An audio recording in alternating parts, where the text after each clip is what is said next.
दोस्तों स्वागत है आपका आज की बेहद बड़ी और महत्वपूर्ण खबरों में।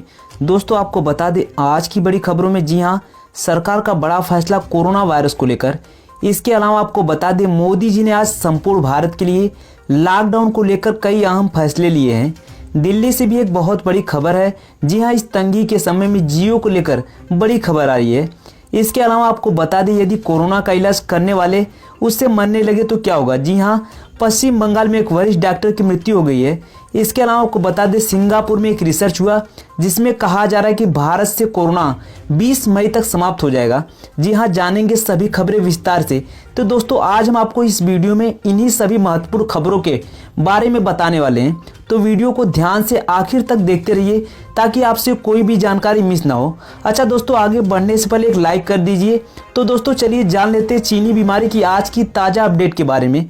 आपको बता दें भारत में संक्रमित मरीजों की संख्या लगातार बढ़ती जा रही है और यह संख्या 26,917 के ऊपर पहुंच चुका है, जिसमें से 5,914 लोग ठीक होकर अपने घर जा चुके हैं और 826 लोगों की मृत्यु हो चुकी है। इसी के साथ बढ़ते हैं इस वक्त की अगली बड़ी खबर की ओर। सीएम केजरीवाल का ऐलान, दिल्ली में खुलेंगी दुकानें, कंटेनमेंट जोन में रहेगी सख्त पाबंदियां। जी हाँ, दिल्ली के मुख्यमंत्री अरविंद केजरीवाल ने रविवार को कोरोना वायरस को लेकर प्रेस कॉन्फ्रेंस की। इस दौरान उन्होंने कहा कि राजधानी में कोरोना वायरस को लेकर यह सप्ताह काफ़ी बेहतर रहा। इस हफ्ते दिल्ली में कोरोना के मामलों में कमी आई है, वहीं ठीक होने वाले लोगों की संख्या में इजाफा हुआ है। उन्होंने कहा कि लॉकडाउन के दौरान केंद्र ने कुछ दुकानें खोलने का फैसला किया है, इसलिए हम भी इसे यहाँ लागू कर रहे हैं। दिल्ली में मेडिकल स्टोर, किराना स्टोर, फल और सब्जी की दुकानें, डेयरी खुली रहेंगी। इसके साथ ही रिहायशी इलाकों में स्टैंड अलोन दुकानें भी खुलेंगी। हालांकि कंटेनमेंट जोन में कोई भी दुकान नहीं खोली जाएगी। चलिए बढ़ते हैं अगली खबर की तरफ।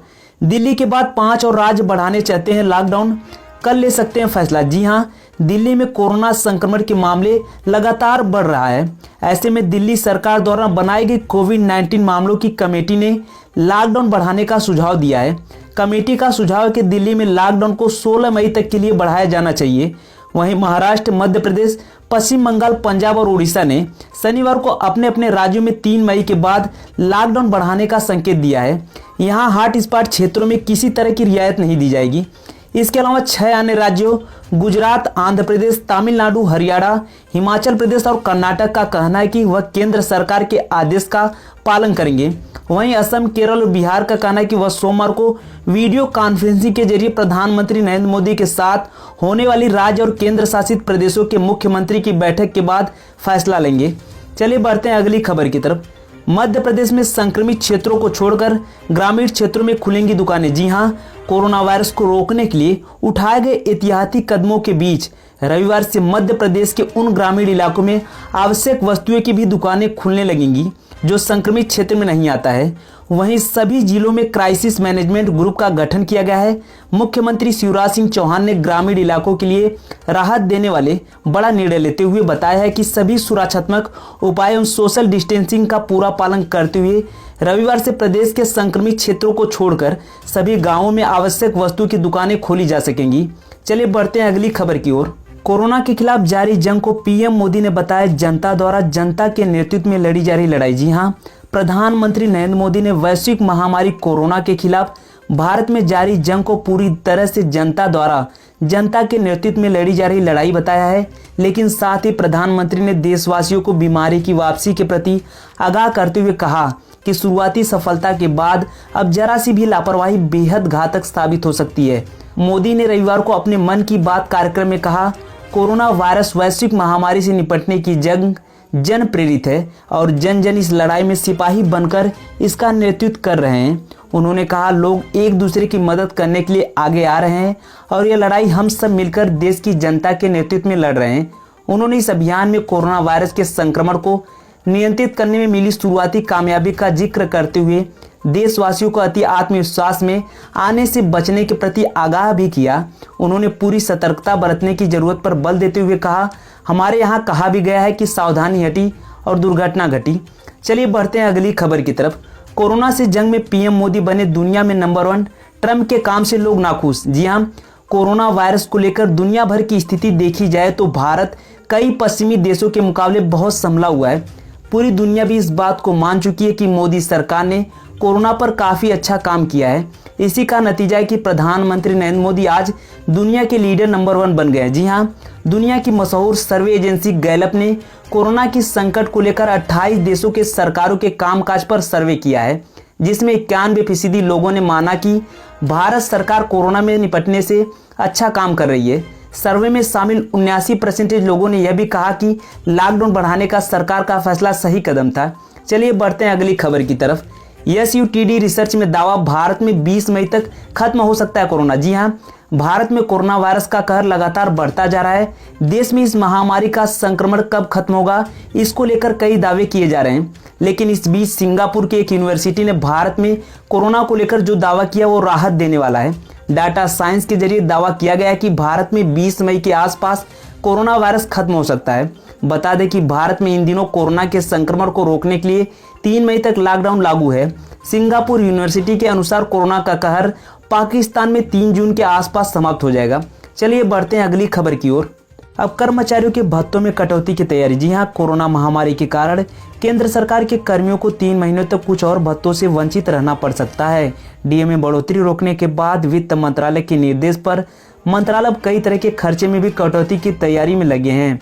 इसके तहत कार्यालयों के खर्च में कटौती के साथ साथ कर्मचारियों के LTC, लीव इंकैशमेंट, मेडिकल बिलों, वेतन संबंधी पुराने बकायों आदि पर भी कैंची चलने जा रही है। चलिए बढ़ते हैं अगली खबर की ओर। कोरोना संक्रमण की चेन रोकने के लिए जिलों की कार्य योजना बनाए नीतीश सरकार। जी हाँ, मुख्यमंत्री नीतीश कुमार ने पदाधिकारियों को निर्देश दिया है कि जिलों में पाए जा रहे पॉजिटिव केसों के आधार पर कोरोना संक्रमण की चेन रोकने के लिए वहां की कार्य योजना बनाए। पॉजिटिव मामलों की चेन को ट्रेस कर शीघ्रता से कांटेक्ट चेन की पहचान करें और सैंपल लेकर उनकी जांच कराएं।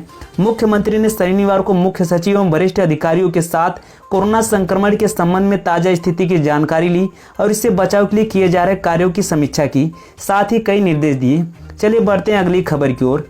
मेयर नवीन जैन के पत्र पर बोली प्रियंका गांधी, आगरा में स्थिति बेहद खराब है, उचित उपचार की जरूरत। जी हाँ, कांग्रेस महासचिव प्रियंका गांधी वाड्रा ने रविवार को कहा कि कोरोना वायरस को फैलने से रोकने के लिए पूरा ध्यान सही सूचना और उचित उपचार पर केंद्रित होना चाहिए।